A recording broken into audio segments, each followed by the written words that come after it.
28절에서 31절까지의 말씀입니다. 고린도전서 12장 28절에서 31절까지의 말씀,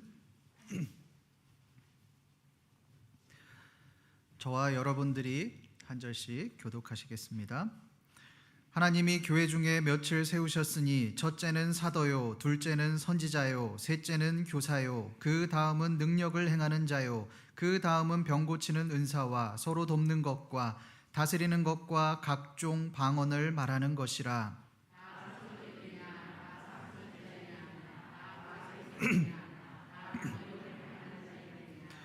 다 병 고치는 은사를 가진 자이겠느냐? 다 방언을 말하는 자이겠느냐? 다 통역하는 자이겠느냐? 너희는 더욱 큰 은사를 사모하라. 내가 또한 가장 좋은 길을 너희에게 보리라. 아멘. 지난 말씀에서 이 바울은 고린도전서 12장 1절에서 신령한 것들에 대한 말로 시작을 해서 은사의 다양성과 통일성에 대해서 이야기했습니다. 여러분이 바울이 말하고자 하는 바가 무엇이었습니까? 은사는 다양하지만 하나라는 것입니다. 방언의 은사, 예언의 은사, 병 고치는 은사 등 수많은 은사들이 있지만 그 모든 은사들이 공동체의 유익을 위해서 하나가 되어야 한다라는 것입니다. 특별히 바울은 이러한 은사의 통일성과 이 다양성을 설명하기 위해 몸과 지체의 비유를 들어서 설명을 합니다. 한 몸 안에 많은 지체들이 있는 것처럼 교회 또한 예수 그리스도의 몸 안에서 다양한 지체의 모습으로 섬기고 신앙생활을 해야 한다라고 바울은 지난 말씀에서 말씀했습니다. 오늘 말씀 또한 이 맥락 속에서 우리가 보아야 합니다. 오늘 말씀은 이 지체의 비유와 연결되는 말씀입니다. 여러분이 오늘 말씀을 보니 이상한 점이 몇 가지 눈에 들어옵니다. 바로 28절과 31절의 말씀입니다. 먼저 31절 말씀을 살펴보겠습니다. 31절 말씀 함께 읽어보겠습니다. 시작. 너희는 더욱 큰 은사를 사모하라. 내가 또한 가장 좋은 길을 너희에게 보이리라. 바울은 지금껏 이 은사에 대해서 말을 했는데 그 결론은 모든 은사가 동일하다는 것이었습니다. 방언의 은사, 다른 은사가 높고 낮음이 없다. 모두 동일한 은사이다라고 그렇게 말을 했습니다. 그런데 갑자기 더욱 큰 은사를 사모하라라고 그렇게 말을 합니다. 그렇다면 이 말씀에 근거하면 은사 중에 가장 중요한 은사가 있고 또 중요하지 않은 은사가 있다라는 말로 들려집니다. 그럼 바울의 말이 일관성이 없는 그런 말처럼 보여집니다. 28절 말씀도 보십시오. 우리 함께 읽어보겠습니다. 시작. 하나님이 교회 중에 몇을 세우셨으니 첫째는 사도요, 둘째는 선지자요, 셋째는 교사요, 그 다음은 능력을 행하는 자요, 그 다음은 병 고치는 은사와 서로 돕는 것과 다스리는 것과 각종 방언을 말하는 것이라. 28절 말씀에도 보면 이 바울이 은사에 대해서 말을 할 때 첫째, 둘째, 셋째 그리고 그 다음은 뭐뭐다라는 구조를 가지고서 말을 합니다. 그렇다면 바울은 은사에 대해서 등급을 매기고 있는 것처럼 보입니다. 첫째, 둘째, 셋째는 중요한 은사이고 중요한 것이고 그 다음은 도매급으로 묶어서 중요하지 않은 것처럼 그렇게 다루고 있는 것으로 보입니다. 여러분, 과연 그럴까요? 먼저 바울이 왜 첫째, 둘째, 셋째를 언급하고 있는지를 한번 알아보겠습니다. 그러기 위해 우리가 28절 말씀을 한번 자세히 살펴보겠습니다. 바울이 말한 28절에서의 은사들을 한번 보십시오. 첫째, 둘째, 셋째는 사도, 선지자, 교사와 같은 직분을 말합니다. 그리고 그 뒤부터가 은사입니다. 능력 행함의 은사, 병 고치는 은사, 서로 돕는 은사, 다스리는 은사, 또 방언의 은사를 말하고 있습니다. 그리고 30절에 보면 방언, 통역함의 은사 등 총 6가지 은사를 배열하고 있습니다. 이 배열대로라면 능력 행함이 가장 큰 은사처럼 보입니다. 그리고 상대적으로 방언이나 통역의 은사가 상대적으로 덜 가치 있는 것처럼 보여집니다. 그렇다면 이것을 비교하기 위해서 우리가 고린도전서 12장 9절에서 10절 말씀을 한번 보겠습니다. 우리 고린도전서 12장 9절에서 10절 말씀을 함께 읽어보겠습니다. 시작.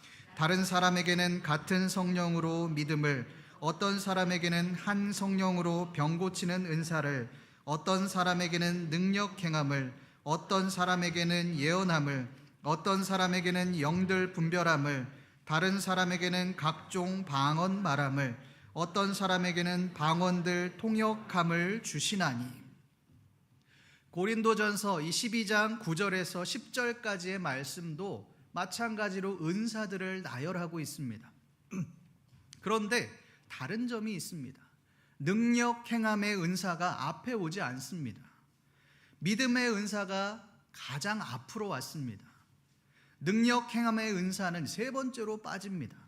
그 외에도 조금 배열 순서가 오늘 말씀과는 좀 달라 보입니다.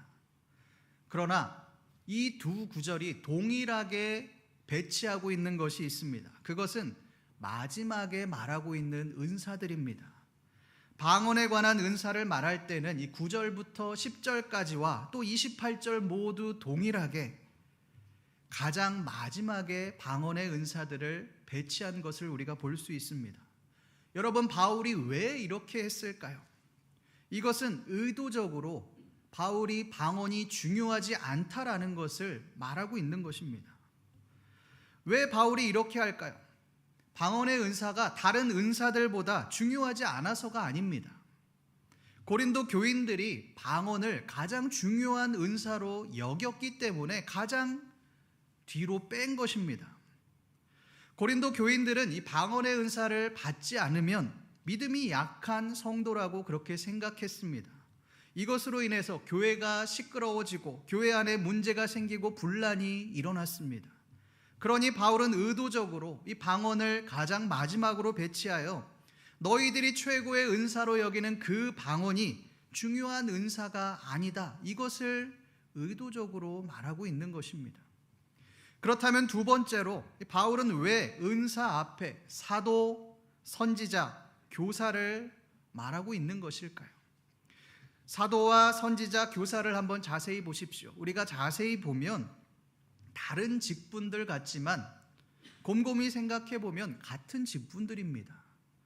신학적으로 예수님의 삼중직을 이야기할 때 세 가지를 말합니다. 그것은 왕, 선지자, 제사장입니다. 예수님은 유대인의 왕으로 오셨고 또 선지자의 역할을 감당하셨습니다. 또한 하나님과 우리 사이에 제사장의 역할을 감당하셨습니다. 이것이 바로 예수님의 역할입니다. 예수님은 한 분이시지만 세 가지 역할, 세 가지 직분을 감당하셨습니다. 사도도 마찬가지입니다. 사도는 하나님이 부르신 그 사람들을 말합니다. 당시에 이 사도가 해야 할 일들 중에 가장 중요한 일은 가르치는 일이었습니다. 복음을 가르치고 하나님의 말씀을 가르치는 것이 사도의 중요한 역할이었습니다. 제사장의 역할도 마찬가지입니다. 그렇다면 이 세 가지 직분은 각각 다른 부류의 사람들을 말하는 것이 아니라 하나님의 부르심을 받은 사람들을 말하고 있는 것입니다. 그러나 이 사도라는 직분을 예수님의 제자로만 국한시킨다면 그것은 지극히 제한적인 생각입니다. 하나님의 부르심을 입은 사람들은 비단 예수님의 제자들 뿐만 아닙니다. 하나님의 부르심을 입은 모든 성도들을 의미합니다.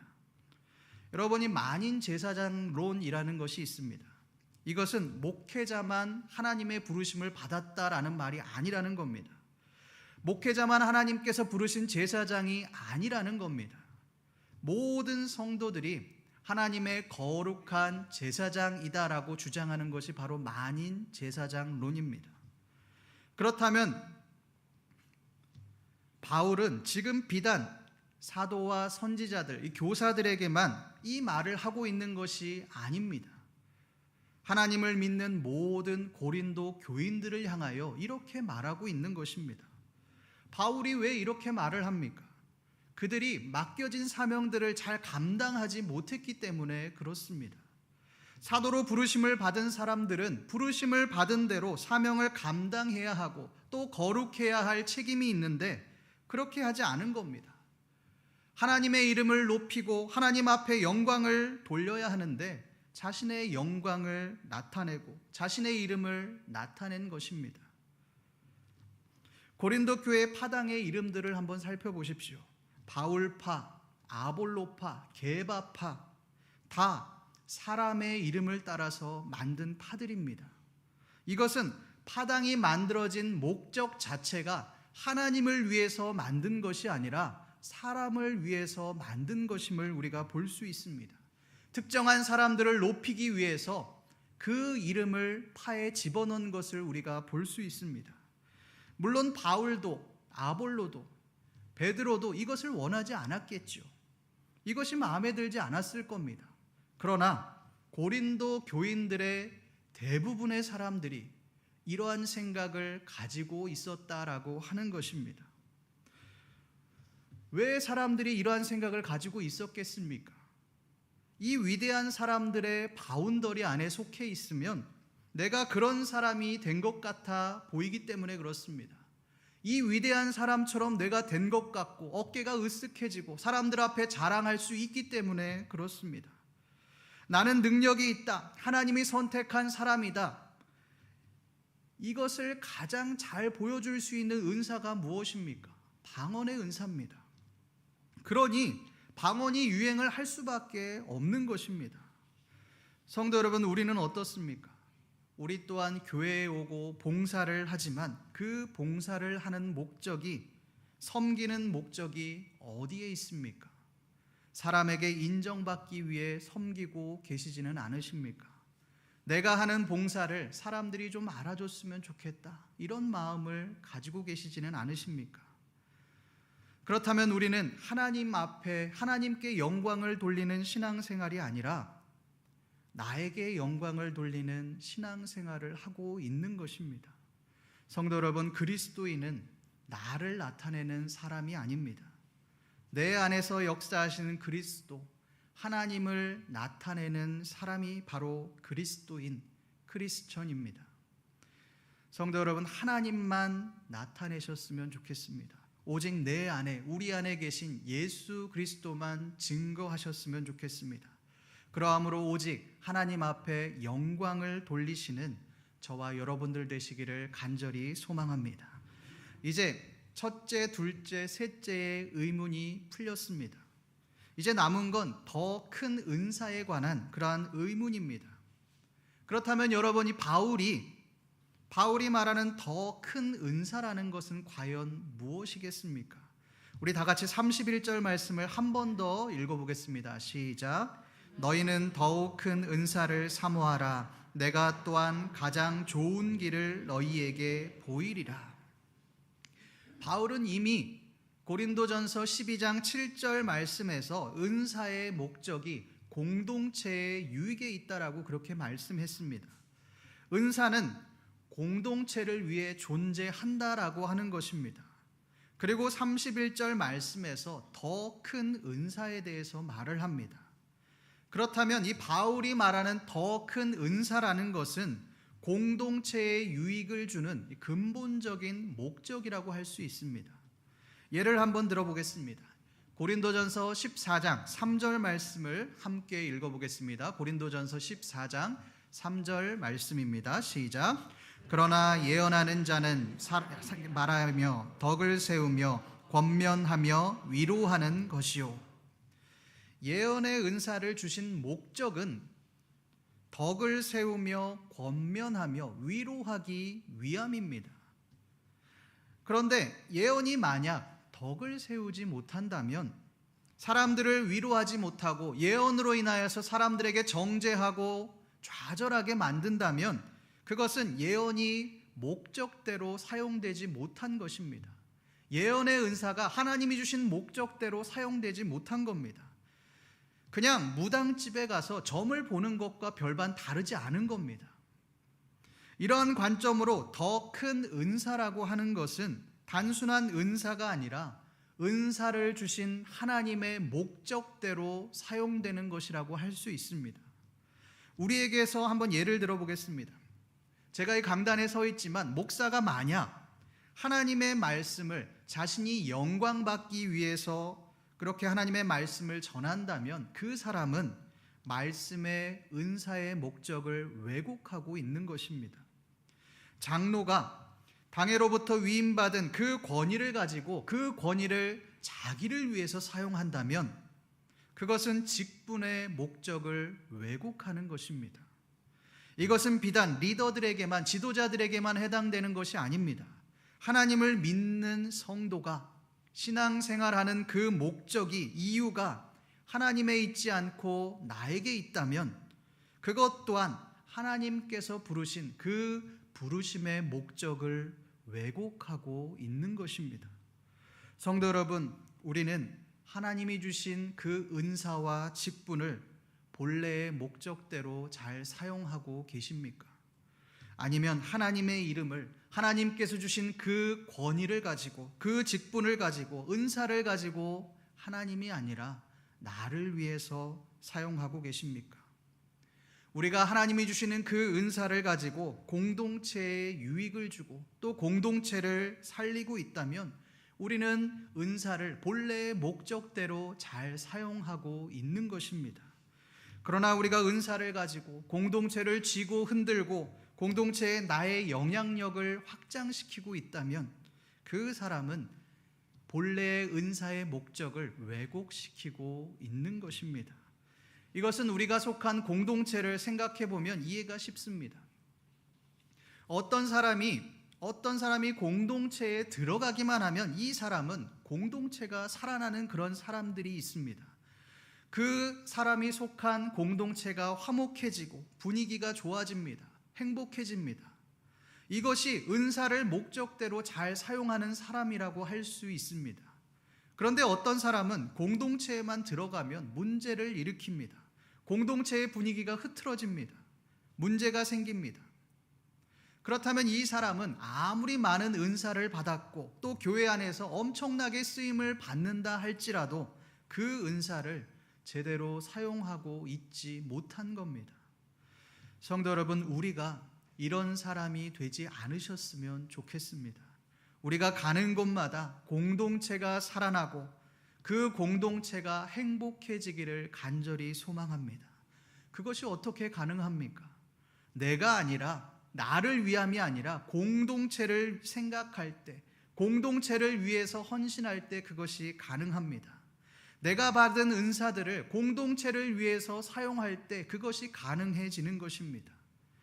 우리를 내려놓고 이 공동체를 위해서 헌신하심으로 우리를 통해 공동체가 살아나는 역사가 있기를 간절히 소망합니다.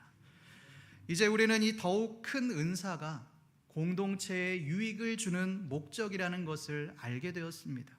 그렇다면 목적 말고 더욱더 명확하게 구체적으로 더욱 큰 은사라는 것이 과연 무엇이겠습니까? 그것은 이 오늘 말씀의 구조를 보면 우리가 알 수 있습니다. 오늘 말씀의 구조를 한번 보십시오. 31절에 보면 더욱 큰 은사를 사모하라라고 그렇게 말씀합니다. 그리고 그 뒤에 구절을 한번 보십시오. 그때 내가 또한 가장 좋은 길을 너희에게 보이겠다라고 그렇게 말씀합니다. 좋은 길이라는 말은 헬라어로 카스 휘페르볼렌이라는 말입니다. 뜻은 출중한, 탁월한이라는 뜻입니다. 우리가 더욱 큰 은사를 사모할 때 하나님께서는 우리에게 출중하고 탁월한 길을 보이시겠다라고 하는 겁니다. 여러분, 도대체 더욱 큰 은사, 가장 좋은 길, 출중하고 탁월한 길이라는 것이 과연 무엇이겠습니까? 그것은 바로 사랑입니다. 그 근거는 바로 오늘 말씀의 구조입니다. 12장의 마지막 절에서 바울은 좋은 길을 너희에게 보이겠다라고 그렇게 말씀합니다. 그리고 그 다음 구절 13장에서 바로 사랑에 대해서 말을 합니다. 사랑이 없으면 내가 아무것도 아니요. 사랑이 없으면 내게 아무 유익이 없다. 사랑이 절대적이다라는 것을 말씀하고 있습니다. 사랑이 없는 은사, 사랑이 없는 직분, 사랑이 없는 봉사와 헌신은 결국 아무런 의미가 없다라는 것을 오늘 말씀에서 바울은 말씀하고 있는 것입니다. 그러나 여러분, 사랑은 사람을 살립니다. 공동체를 살립니다. 교회를 살립니다. 더 나아가 우리가 속한 그 공동체를 살리는 것이 바로 사랑이라고 할 수 있습니다. 팀 하스라고 하는 미국의 최고의 주차 설계 시스템 회사를 이끌고 있는 이 하영록 회장에 관한 이야기입니다. 이분은 32살에 이미 심실 빈맥증, 이 심장이 제대로 뛰지 않는 그런 병에 걸려서 심장 이식 수술을 받게 됩니다. 아시다시피 이 심장 이식 수술을 받으려면 병원에서 심장이 오기만을 오매불망 기다려야 합니다. 이분은 심장 이식을 받기 위해 미국의 모든 병원들의 연락을 취한 후에 심장이 오기만을 기다리기를 무려 5개월을 기다렸다고 합니다. 이때 성경을 3번 읽었는데 이분은 성경을 3번 읽으면서 내린 결론은 이웃을 사랑하는 자가 진짜 하나님을 사랑하는 자이다라는 결론을 내렸다고 합니다. 그 마음을 가지고 그는 하나님 앞에 이렇게 서원합니다. 하나님, 만일 저를 살려주시고 제가 이 병원에서 건강하게 나갈 수 있다면, 나가게 해주신다면 저는 주님이 명하시는 대로 내 이웃을 내 몸과 같이 사랑하겠습니다. 그렇게 기도했는데 정말 신기하게도 얼마 후에 그에게 맞는 심장이 구해졌다고 연락이 왔습니다. 여러분, 얼마나 좋았겠습니까? 이제 내가 살 수 있는 절호의 기회입니다. 하나님이 나의 기도를 응답해 주셨다라고 생각하며 너무 감사해 하는데 공교롭게도 똑같이 심장을 옆방에 있는 환자도 기다리고 있었다라고 하는 것입니다. 그런데 그 옆방 환자는 오늘 내일 하는 환자였습니다. 그러니까 이 회장이 갈등이 되었습니다. 저 사람에게 내 심장을 양보해야 하는 것이 아닌가. 그런데 한편으로는 나도 부인이 있고 애가 둘인데 이 심장을 양보했다가 내 심장이 언제 올지도 모르는데 어떻게 하나. 당장 내가 죽겠다. 이런 마음으로 기도하는데 하나님이 이런 응답을 주셨다고 합니다. 죽어가는 저 여인에게 너의 심장이 필요하다. 그 음성을 듣고 자기 또한 일주일밖에 살지 못한다라고 하는 그 진단을 받았지만 그 심장을 옆방에 있는 환자에게 양보했습니다. 여러분, 이것은 단순한 심장을 준 것이 아닙니다. 자기의 생명을 내어준 것입니다. 내 이웃을 내 몸과 같이 사랑한 것입니다. 그 옆방에 있던 환자는 그 심장으로 인해 살아나게 되었습니다. 그런데 정작 본인은 혼수 상태에 빠지고 말았습니다. 결과가 아주 안 좋았던 겁니다. 그런데 놀라운 일이 생겼습니다. 죽음을 눈앞에 둔 환자가 심장을 양보했다라고 하는 그 이야기가 퍼지면서 감동을 받은 직원도 의사도 심지어는 환자들까지도 선한 마음을 발휘하기 시작했습니다. 믿지 않는 병원 직원들과 또 환자들까지 모든 사람들이 한마음 한뜻으로 이 환자를 위해서, 이분을 위해서 기도하는 일이 생기게 되었습니다. 결국 수많은 사람들의 기도 덕분인지 한 달 후에 겨우 심장을 구해서 응급조치를 해서 이분이 극적으로 살아나게 되었습니다. 이 하 회장의 주치의는 과학과 의학만을 신봉하던 그런 사람이었는데 이 깨어난 하 회장에게 이렇게 말을 했다고 합니다. 내가 당신 때문에 평생 하지 않았던 일을 했다는 거 아십니까? 처음으로 내가 기도를 했습니다. 그것도 날마다 제발 이 남자를 살려주십시오라고 간절히 기도했습니다. 여러분, 이 하 회장의 사랑의 마음이 모든 병원 식구들을, 심지어는 환자들까지도 하나님 앞에 기도하도록 만들었습니다. 심지어는 믿지 않는 이들이 하나님 앞에 나올 수 있도록 그렇게 만들었습니다. 저 사람을 보니 하나님이 살아계심을 알겠다. 저 사람을 보니 예수님의 사랑이 무엇인지 알겠다. 그것을 많은 사람들이 깨닫게 되었습니다. 성도 여러분, 우리는 많은 은사들을 받았습니다. 어떤 분들은 섬김의 은사, 또 어떤 분들은 가르치는 은사, 또 어떤 분들은 물질의 은사, 다양한 은사들을 우리가 받았습니다. 그런데 중요한 것은 내가 어떤 은사를 받았느냐가 아닙니다. 그 은사를 목적에 맞게 사용하고 있느냐라고 하는 것입니다. 사랑이 없는 은사는 그 사람을 살리는 것이 아니라 죽이는 것이 되어집니다. 사랑이 없는 직분자들은 그 교회를 무너뜨립니다. 그러나 보잘것없어도 아주 사소한 것, 작은 것이라고 할지라도 사랑을 가지고, 사랑의 마음을 가지고 행하는 그 행동은 놀라운 기적을 만들어냅니다. 하나님의 역사를 나타내게 됩니다. 오늘 말씀을 정리하겠습니다. 오늘 말씀은 이 바울이 은사의 등급을 매긴 것처럼 그렇게 보여집니다. 그러나 그렇지 않습니다. 사도나 선지자나 교사나 다 우리 모두를 의미합니다. 우리 모두가 맡겨주신 직분을 목적에 맞게 감당해야 한다고 바울은 말씀합니다. 사명감을 가지고 좌로나 우로나 치우치지 말고 오직 하나님의 영광만을 나타내야 하는 것입니다. 여러분이 목적에 맞게 감당한다고 하는 것이 무엇입니까? 바로 사랑입니다. 사랑하는 마음을 가지고 공동체를 섬겨야 하고 사랑의 마음을 가지고 교회를 세워 나가야 하는 것입니다. 성도 여러분, 우리가 추구해야 할 것은 은사의 행위가 아닙니다. 마음입니다. 우리의 마음입니다. 사랑의 마음을 가지고 섬기셨으면 좋겠습니다. 사랑의 마음을 가지고 그 사랑으로 공동체를 섬겨 나갑시다. 사랑으로 교회를 세워 나갑시다. 그때 하나님은 우리를 통해서 하나님의 영광을 나타내실 것입니다. 하나님의 역사하심을 나타내실 것입니다.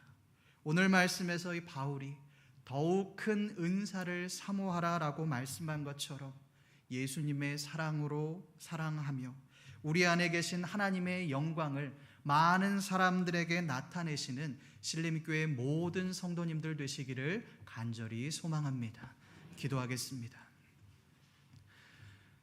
하나님 아버지, 너희는 더욱 큰 은사를 사모하라라고 말씀한 그 바울의 말처럼 하나님, 우리에게 맡겨주신 그 은사의 행위를 자랑하지 않게 하시고 오직 그 은사를 통해 사랑함으로 또 섬김으로 우리에게 속한 공동체를 또 교회를 세워나갈 수 있는 그러한 귀한 우리의 삶이 되어질 수 있도록 주여 도와주시옵소서. 감사드리며 살아계신 우리 주 예수 그리스도의 이름으로 기도드립니다. 아멘.